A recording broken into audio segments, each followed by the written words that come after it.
Episode 1, Good and Bad Surprises. Hello, Heavenly Lion Convenience. Alex Ambrose answered the store phone. I need a box of condoms and 2 packs of tissues delivered to room 1302 of the Sheraton South River Hotel. Hurry! The caller hung up. Alex shook his head.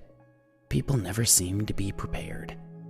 He packed the required items, put on a raincoat, and rode his electric bike toward the Sheraton Hotel on the southern side of the river.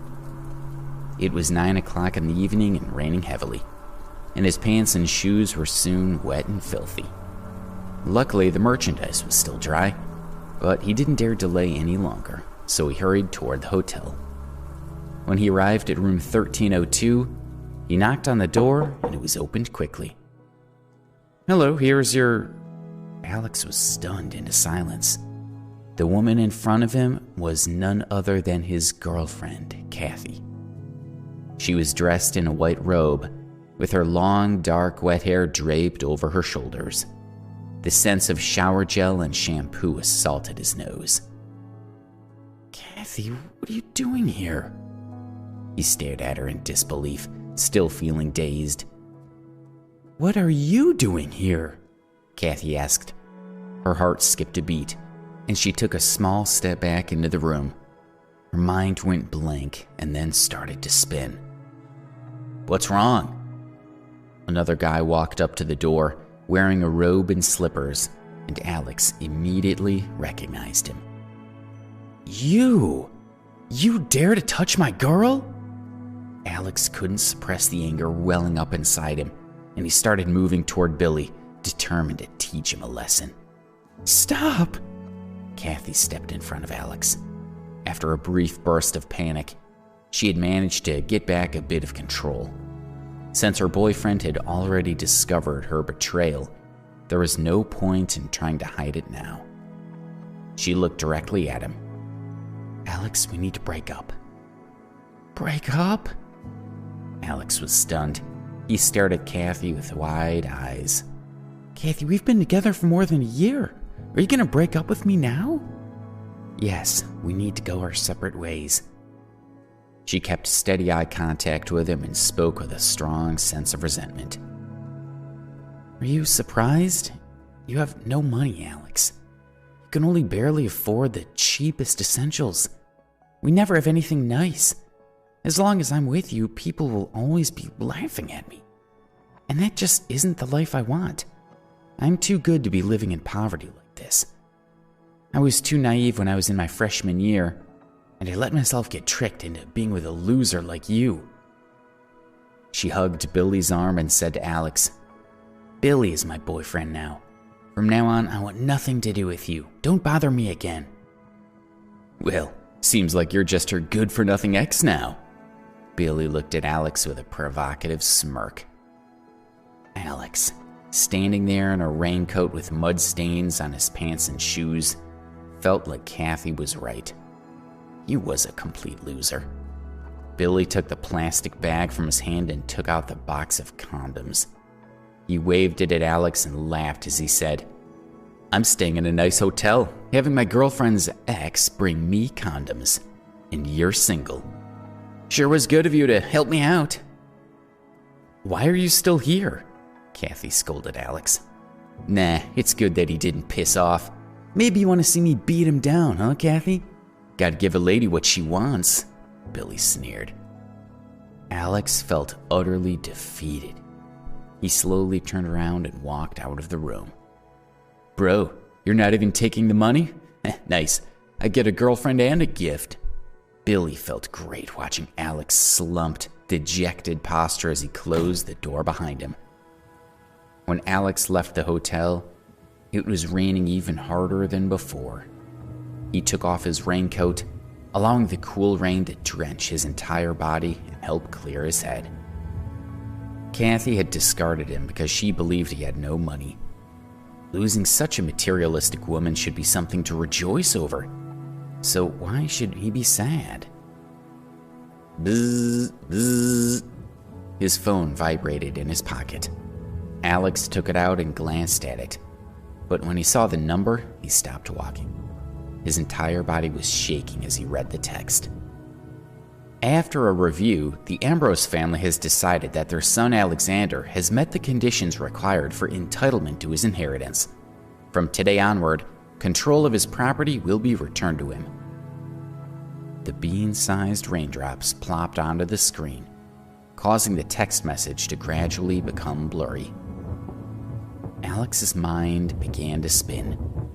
Not for this message, Alex would have almost forgotten his identity as a super rich kid.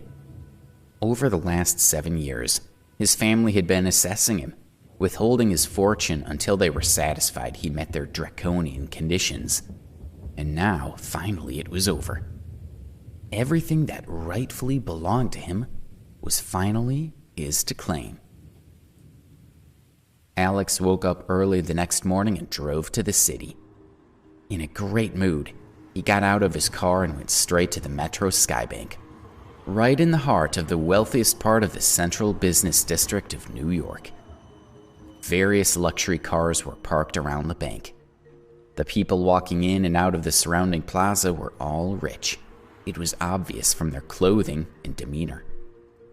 Alex strode to the door of the bank and pushed it open. Ouch! The main door could be opened both inward and outward, and Alex had been a bit careless when he pushed it open from the outside.